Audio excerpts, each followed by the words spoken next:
దేవరాగం జ్ఞానయోగం వ్యాసపీఠం బహువేదశాస్త్రం బోధామృతహిత శ్రీమన్నారాయణం శివగౌరీ సంభాషిత సకల పురాణం అష్టాక్షరి పంచాక్షరి మంత్రావరణం అఖిల దేవతా సంస్తుతి పారాయణం జయ మంగళకరమీ ప్రవచన శ్రవణం అనుదినము శుభము సుఖము జీవన గమనం దేవరాగం జ్ఞానయోగం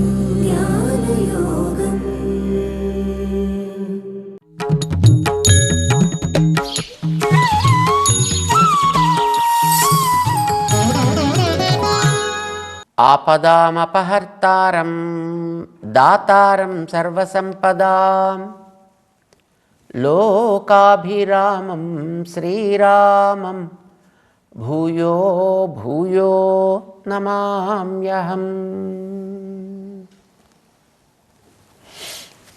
జై శ్రీమన్నారాయణ. ప్రియ భగవద్బంధువులారా, భగవద్గీత 8వ అధ్యాయంలో మనకు కావలసిన యోగ్యతల్ని మనం పొందాలి అని అనుకున్నప్పుడు అవి ఇచ్చేవాడిగా భగవంతుణ్ణి ఎలా ఉపాసన చేయాలి అనే మంత్రాలను తెలుసుకుంటున్నాం. మనం మంచివన్నీ పొందాలి. మంచిని పొందడంలో మొహమాట పడక్కర్లేదు, చక్కగా పొందొచ్చును. కానీ అది ఏ క్రమంలో పొందాలో తెలుసుకుని పొందడం అనేది ప్రధానము. అందుకోసమనే అర్జునుడికి శ్రీకృష్ణుడు, నీకు ఐశ్వర్యం మీద కోరిక ఉన్నట్టయితే, సంపదల మీద కోరిక ఉన్నట్టయితే, ఆ సంపదలని కూడా నా నుంచి పొందగలిగితే వాడు శ్రేయస్సుని పొందుతాడు.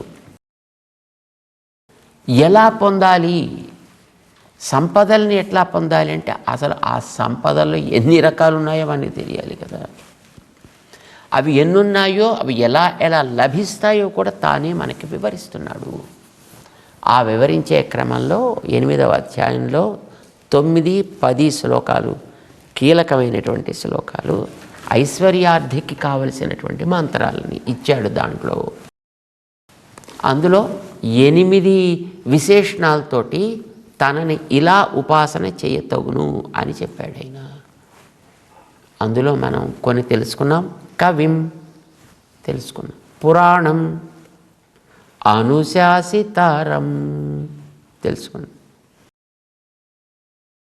దాని తర్వాత అణోరణీయాంసం అనుస్మరేద్య, ఎవడు అనుస్మరణ చేస్తాడు. ఇంతవరకు మనం తెలుసుకున్నాం. దాని తర్వాత చెప్తున్నాడు, సర్వస్య ధాతారమచింత్య రూపం ఆదిత్యవర్ణం తమసః పరస్తాత్. సర్వస్య ధాతారం, ధాత ఇచ్చేవాడు అని అర్థం, సృష్టించువాడు. ధాత అంటే సృష్టించేవాడు. చతుర్ముఖ బ్రహ్మగారికి ధాత అని పేరు. లోకాలన్నిటినీ కూడా సృష్టించే బాధ్యత ఆయన భుజాల మీద పెట్టాడు భగవంతుడు. ప్రళయం చేసే బాధ్యతని శివుని భుజాల మీద పెట్టాడు.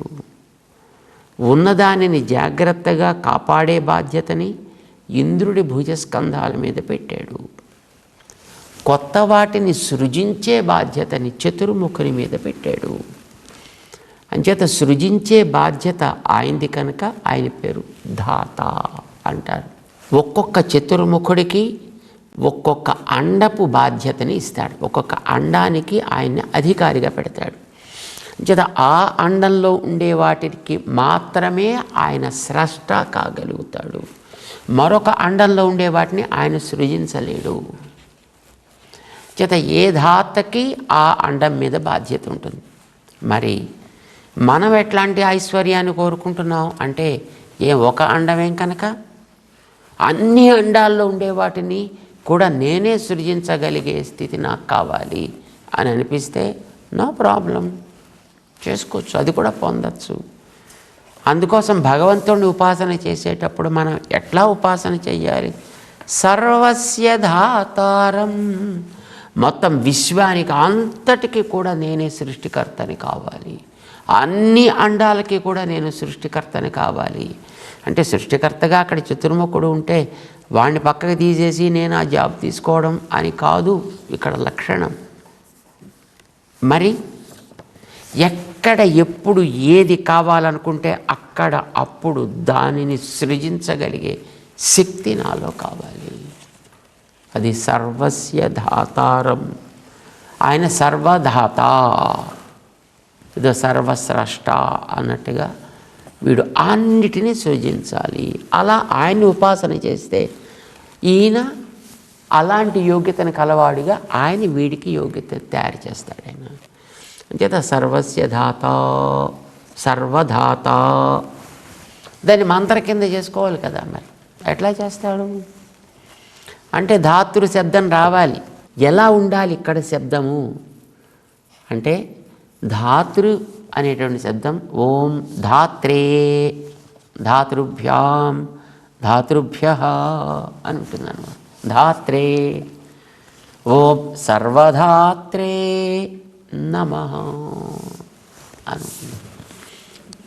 అంచేత ఇలా ఉపాసన చేస్తే నీకు ఆ యోగ్యత వస్తుంది, అన్నిటినీ సృజించగలిగేటువంటి యోగ్యత వస్తుంది. దాని తర్వాత అచింత్య రూపం. మామూలుగా కొన్ని రూపాలు ఎలా ఉంటాయి? చతుర్ముఖ బ్రహ్మగారి రూపం ఎట్లా ఉంటుంది అంటే ఆయన పద్మంలో కూర్చుని ఉంటాడు. ఈ జగత్తంతటినీ శాసించేటటువంటి ఆ సర్వస్య ధాత అయిన వాని యొక్క ఆ రూపం ఎట్లా ఉండును? అచింత్య రూపం, అవాంగ్ మనస గోచరము అని అంటారు. అంటే వాక్కుకి కానీ మనస్సుకి కానీ అందని రూపము. అంటే వాక్కుతోటి ఇలా ఇలా ఇలా అని వర్ణించడం మనకి చేత కాదు. పోనీ ఊహకి చేయగలమా అంటే మనస్సుకి కూడా అందనంత అద్భుతమైనటువంటి రూపం అది. వేదమే యతో వాచో నివర్తంతే, మాటలకి అందటం లేదు. పోనీ మనసుతో ఊహించి చెప్పు. అప్రాప్య మనసా సహా, మనస్సుకి కూడా దొరకటం లేదు, అందటం లేదు. అచింత్య రూపం, ఆయన అచింత్య రూప. మంత్రం ఎలా చెప్పాలి దానికి? ఓం అచింత్య రూపాయ నమః. ఇలాగా ఒక అద్భుతమైనటువంటి రూపాన్ని నువ్వు పొందాలి అని అనుకుంటే పొందొచ్చు. ఆదిత్యవర్ణం అన్నాడు. ఇది ఒక విశేషణం భగవంతుడికి. ఆదిత్యవర్ణం, సూర్యుడి యొక్క రంగు వంటి రంగు కలిగిన వాడు. సూర్యుడికి రంగేమి? బంగారపు రంగు. ఆయన మా బంగారు గోళం. వీడు కూడా అట్లాంటి బంగారపు రూపం వీడు కూడా వచ్చేస్తుంది.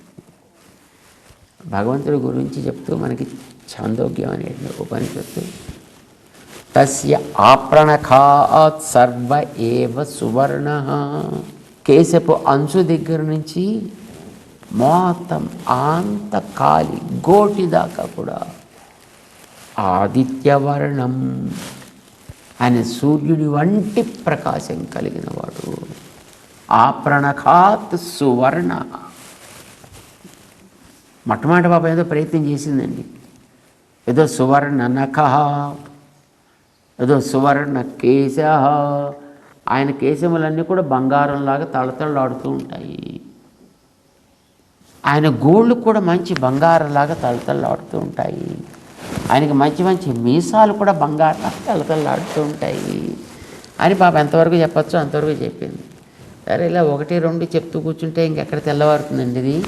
కనుక ఆప్రణఖాత్ సర్వ ఏవ సువర్ణ, ఆయన మొత్తం పాదాది కేశాంతము సర్వము సువర్ణమే, అంటే బంగారపు బొమ్మ.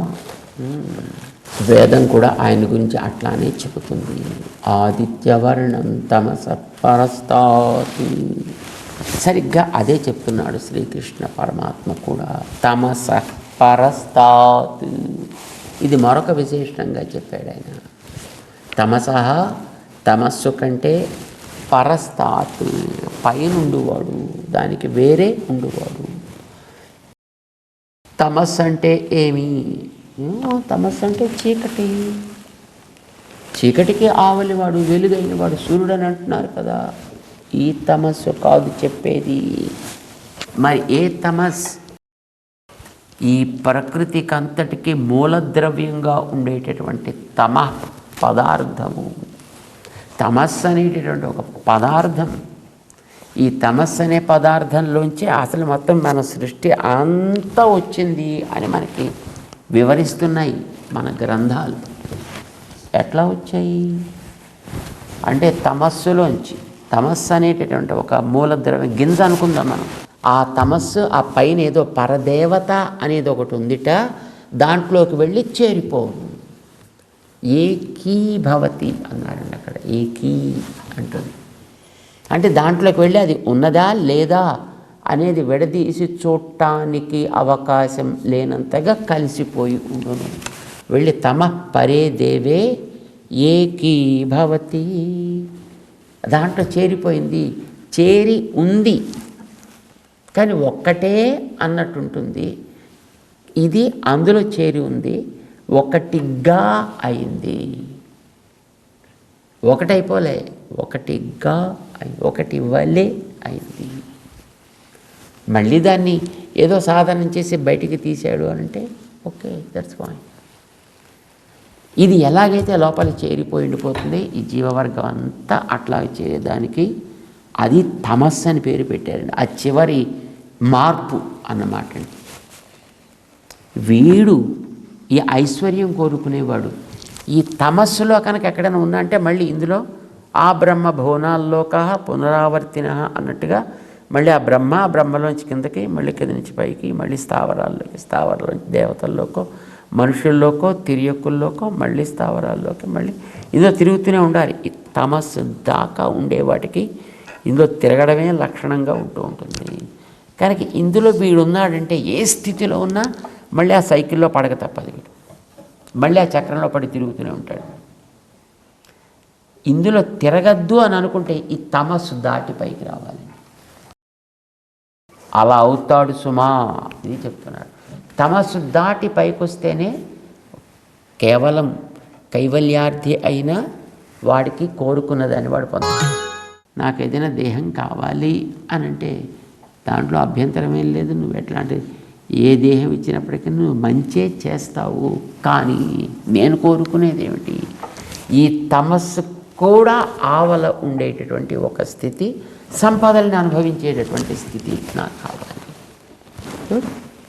అప్పుడు అలా ఉపాసన చేయి. తమస పరహ అని దాన్ని మళ్ళీ ఒక మంత్రం కింద చేసుకోవాలి. తమోద్రవ్యానికి కూడా ఆవలకి మనం వెళ్ళిపోవాలి అంటే ఈ తమస్సుకి ఈ లోపలే ఉండేటటువంటి బ్రహ్మ, రుద్ర, ఇంద్ర, వరుణ, వాయు లాంటి వాళ్ళ పెత్తనం నీ మీద ఏమీ ఉండదు. నా పెత్తనం కూడా ఉండనటువంటి స్థితి అది భగవంతుడు ఇచ్చేది అని చెప్తాడు. నాకు అట్లాంటిదే చెప్పాలి, అట్లాంటిదే నాకు కావాలి, అట్లాంటి ఉపాయం నాకు చెప్పు అని అడిగాడు నచికేతస్. తర్వాత యమధర్మరాజు దానికి సాధనను ఉపదేశం చేస్తాడు అనుకోండి. సో ఇక్కడ మనకేమిటి? నాకు వచ్చినప్పుడు ఆదిత్యవరణం ఇది మళ్ళీ ఈ తమస్సుకు లోపల ఉంటే మళ్ళీ ఒకనాడు కూడా వచ్చి పైన శుభ్రంగా తక్కువ వచ్చినట్టుగా ఒలిచేస్తాడు, ఒలుచుకుపోతారు. నాకు అట్లా పోవడానికి వీల్లేదు. ఎప్పుడు అంటే తమస్సు దాటి పైకి వెళ్ళిపోను, ఇంకా వీళ్ళ ఆధీనం అక్కడ లేదు. అంచేత ఇక్కడ తమస్సు అనేటటువంటి పరిధి నువ్వు దాటి ఆవల పడ్డావా ఇంకా ఈ లోపల ఉండేవి నిన్ను ఏమీ చెయ్యవు. కనుక నాకు అట్లాంటి స్థితి కావాలి. రైట్, అది కోరుకున్నప్పుడు ఏం చేయాలి? అది కలిగిన వాడిగా అట్లాంటి స్థితి తన ఆధీనంలో కలవాడిగా, అట్లాంటి స్థితిని ఇవ్వగలిగిన వాడిగా, అలాంటి స్థితి తన చెప్పు చేతల్లో ఉన్నవాడిగా నన్ను ఉపాసన చేయి, నీకు అది లభింపచేస్తా. నేను ఏమని చేయాలి దానికి? తమసపరః, తమసపర, దాన్ని మంత్రం కింద మార్చుకోవాలి. ఏమని? ఆయన పరుడు, దేనికంటే పరుడు? తమసపరుడు కనుక తమసపరః, తమసపరాయ నమః, ఆదిత్యవర్ణాయ నమః, తమఃపరాయ నమః అని మనం ఉపాసన చేస్తే అట్లాంటి స్థితిని ఆయన ఇస్తాడు అని ఇంతవరకు మనకి 8 మంత్రాలని చెప్పాడు ఆయన. కవిం పురాణం అనుశాసితారం అనోరణీయాంసం అనుస్మరేత్యః సర్వస్య ధాతారం అచింత్య రూపం ఆదిత్యవర్ణం తమసః పరస్తాత్.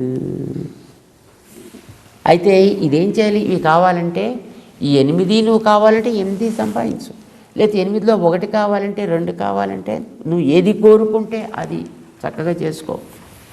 కానీ ఎప్పటిదాకా చేయాలి ఇది? అనుస్మరేద్య, అది చెప్పాడు ఆయన. నువ్వు ఇక్కడి నుంచి బయలుదేరేటంత వరకు కూడా, ప్రయాణకాలమాసన్నమయ్యేటంత వరకు కూడా వీటిని నువ్వు మరిచిపోకుండా చక్కగా అనుసంధానం చేసుకోవాలి.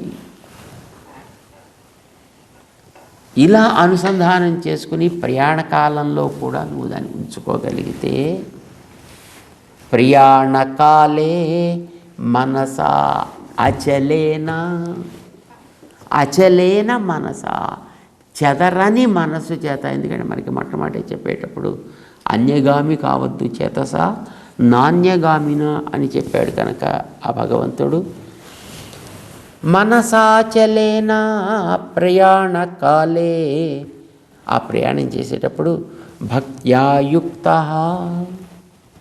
దాని తర్వాత యోగబలేన, మనకి గతంలో ఒక యోగం చెప్పాడు అనుకో, ఉపాసన పద్ధతిని చెప్పాడే, ఆ ఉపాసన పద్ధతితోటి అది నీకు ఎంత దృఢమైతే అంత బలంగా చక్కగా చేస్తూ ఉండాలి.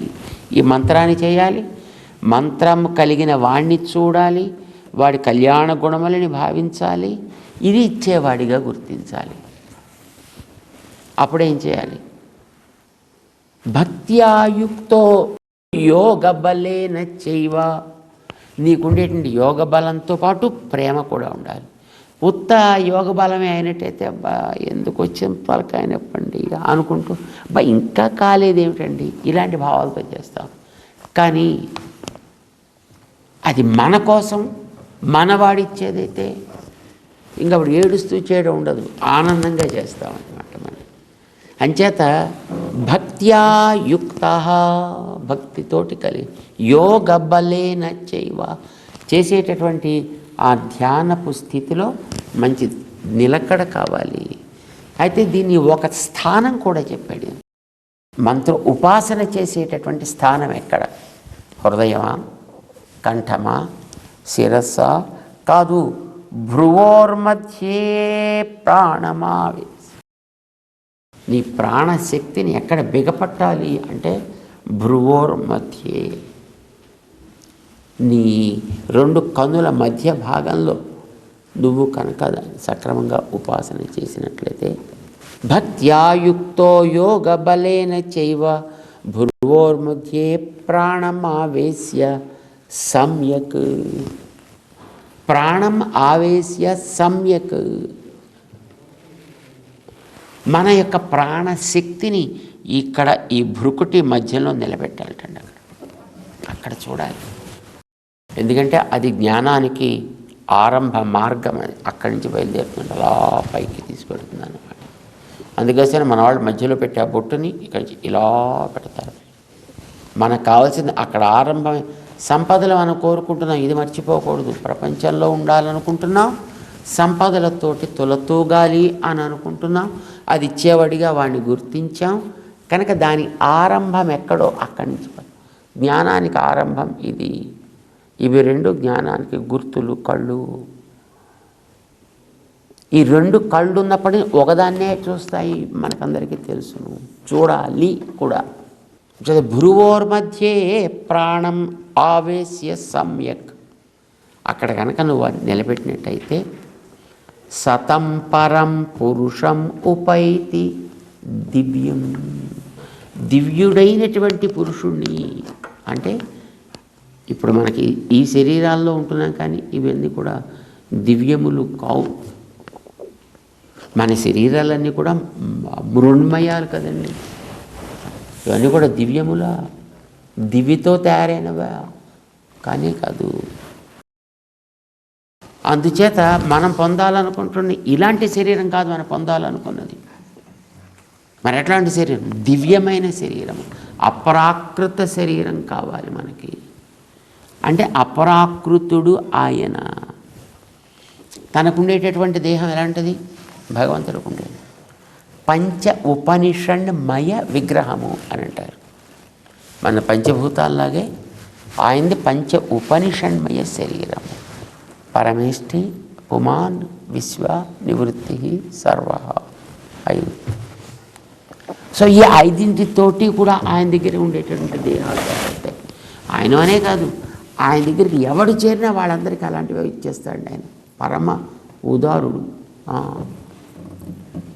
మన దగ్గరికి ఎవరైనా వచ్చినప్పుడు వాడికి ఏదైనా కప్పుకోవడానికి ఒక దుప్పటి ఇవ్వాలంటే దానికి ఎంత పెట్టాలి, ఛార్జ్ పెట్టి మనం దానికి వసూలు చేసి మరీ ఇస్తాం. కానీ పరమాత్మ అక్కడికి వెళ్ళిన వాడికి దేహాలు తీసుకో, ఎన్ని కావాలి నీకు అన్ని తీసుకో. మళ్ళీ అందులో ఒకటి కాదండి, మళ్ళీ ఇప్పుడు ఏకధా భవతి దశధా భవతి అంటే ఓకే తీసుకో 10, శతధా తీసుకో 100, సహస్రధా తీసుకో 1000, అసహస్రధా అన్ని. అలాంటి దివ్యదేహాన్ని మనకిస్తాడు. అలాంటి పురుషుణ్ణిగా వీడిని తయారు చేస్తాడు. పురుషం అంటే మనకు తెలుసుకున్నాం గతంలో, పురిసేతే ఇది పురుష, దేహములో ఉండువాడు. పరమం పురుషం ఉపైతి, ఉత్తమమైన, దీనికంటే ఇంకా మంచిది లేదనేటటువంటి శరీరాన్ని పొందిన పురుషుడుగా వీడవుతాడు. అది దివ్యము అయి ఉంటుంది. కనుక నీకేం డౌట్ అక్కర్లేదు. మనలో ఉండేటటువంటి వాటిని, మనలో ఉండేటటువంటి దోషాలని ఆయన పైకి రాకుండా వాటిని అణచి మంచి భావాలు పైకి వచ్చేటట్లుగా సృజించాలన్నా లోపల వాడిని నువ్వు భావన చేయాలి. దేహధారులలో ఇంతకంటే గొప్ప దేహధారి లేడు అని అంతగా, అంత ఉత్తమమైనటువంటి రూపాన్నిస్తా, గుణాలనిస్తా, అనుభవాలనిస్తా, ఆనందాలని ఇస్తా. ఇప్పుడు ఉపాసన అంచేత సతం పరం పురుషం ఉపైతి దివ్యం. దివ్యం అనంటే అప్రాకృతమైన అని అర్థం. ప్రకృతి సంబంధము లేనిది అయినటువంటి దేహాన్ని వీడు తప్పనిసరిగా పొందును. భగవంతుడు అర్జునుడికి ఒక గొప్ప భరోసాని ఇచ్చాడు. ఐశ్వర్యార్థులకి పొందవలసినవి ఇవి అనేటటువంటి దాన్ని ఎక్కడా మొహమాటం లేకుండా చక్కగా ఉపదేశం చేశాడు ఆయన. సో ఇలాగ చేస్తూ కైవల్యార్థికి ఉపాసన చేయవలసిన పద్ధతి ఉంది. ఐశ్వర్యార్థికి ఇక్కడితో పూర్తి చేశాడు ఆయన. 9-10 శ్లోకాల్లో ఉపదేశం చేశాడు. దానికి ముందు 8వ శ్లోకంలో ఎలా దాన్ని సాధించాలి అనేటటువంటి విషయాన్ని చెప్పాడు ఆయన. సరే, మరి ఇంతవరకు ఐశ్వర్యార్థి అయింది. తర్వాత వాడు కైవల్యార్థి. ఐశ్వర్యార్థి ఏం చేస్తున్నాడు? తనకి కావాలి నాకు ఇలాంటివి కావాలి అని పొందుతున్నాడు. కైవల్యార్థి ఏం చేస్తాడు? నాకు ఎవ్వడక్కర్లేదు, నన్ను నేనే పొందితే చాలు. వాడు తనతోటే తృప్తుడై ఉండిపోతాడు. ఆయన బయట వస్తువులు కూడా ఏవి కావాలనుకోడు. పోనీ వెనక పరమాత్మ ఉన్నాడు, ఇచ్చేవాడు కూడా ఆయనే, అయినా ఆయన్ని కోరుకోడు. వాడు ఎంత దౌర్భాగ్యుడో చూడండి, ఎంత దురదృష్టవంతుడో చూడండి. ఇచ్చేవాడు భగవంతుడు అని తెలిసిన, ఆయన్నే ఉపాసన చేసి ఇది పొందాలి అని తెలిసిన వాడు ఎవ్వడిని కోరడు, ఏ ఇతరమైనది ఒక్కలేదు, నన్ను నేను చూసుకుంటాను ఉండిపోతాడు. వాడు కైవల్యాన్ని. అయితే వాడికి చేయవలసినటువంటివి ఏమేమిటి? ఉపాసనలు, సాధనలు ఏమేమిటి, మంత్రములు ఏమేమిటి, పద్ధతి ఏమిటి అనేటటువంటి దాన్ని 11, 12, 13 ఐశ్వర్యార్థికి 3 శ్లోకాలు చెప్పాడు ఆయన. కైవల్యార్థికి కూడా 3 శ్లోకాలని చెప్తున్నాడు ఆయన. యదక్షరం వేద విదో వదంతి విశంతి యద్యతయో వీతరాగా యదిచ్ఛంతో బ్రహ్మచర్యం చరంతి తత్తే పదం సంగ్రహేణ ప్రవక్ష్యే అని అర్జునుడికి ఆత్మతత్వాన్ని కోరుకునేటువంటి వాళ్ళు మీ వాళ్ళు ఒక్కళ్ళే కాదయా, ఎవరెవరు ఉన్నారో, ఎక్కడెక్కడ చేస్తున్నారు, ఏమేం చేస్తున్నారు, అది కూడా ఇప్పుడు నేను నీకు వివరించబోతున్నాను సుమా అంటూ అర్జునుడికి కృష్ణుడు కైవల్యార్థికి చేయవలసినటువంటి ఉపాసన విధానాన్ని చెబుతూ 11వ శ్లోకం తెగించి ముందుకు తీసుకువెడతాడు. క్రమంగా తెలుసుకునే ప్రయత్నం చేద్దాం. జై శ్రీమన్నారాయణ.